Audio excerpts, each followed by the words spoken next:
umwanya uranjani kweli samwe na 20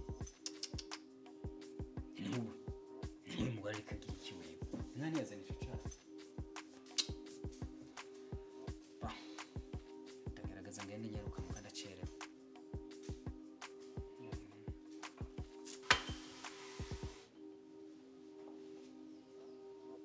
umukozi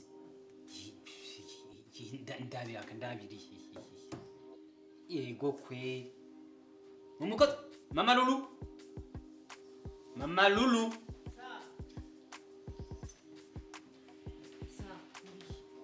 Niki ico tabana n'igiki ibi ni biki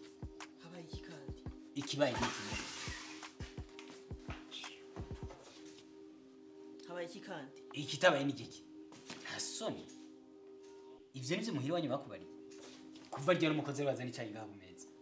sinari hafi ndacereye mu sina masambi sinarebe ndetse ngiye mbona n'ibibuko mega vuye kuvumbura ivyo ni kuva ryari madame basi papa nazinutse ndategura abana ndabatwara ku ishuri ndareka kwitegura nanje ngo ngende ni sambiri watsikwe mfise n'amasambiri imbere ko bategura rukora iki nariko ndabategura nyene imbere ko bategura rukora iki warayora bategura uvyo kura bategura uza kuri bategura umukozi ku meza umukozi guserva umugabo kuva ryari umugabo wo mu Burundi ni waye ewe gaye yemba nacegura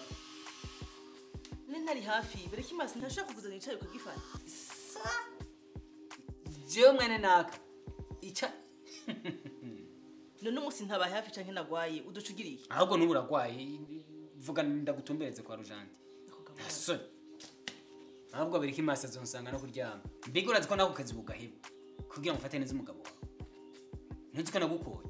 reka je sinateruye ivyo rabiziga nabi igihe nagukwa impundu zikapfuga bakakuma abavyi bagahimbago tugatamba tugatari kwaragira izongirira ibi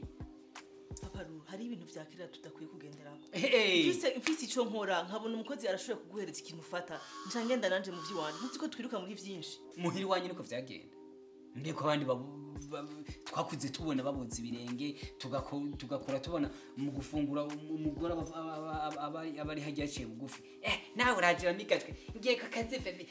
ise nibiki nawe ko wiruka muri vyinshi nimbura gaca canke intamba ntumbaze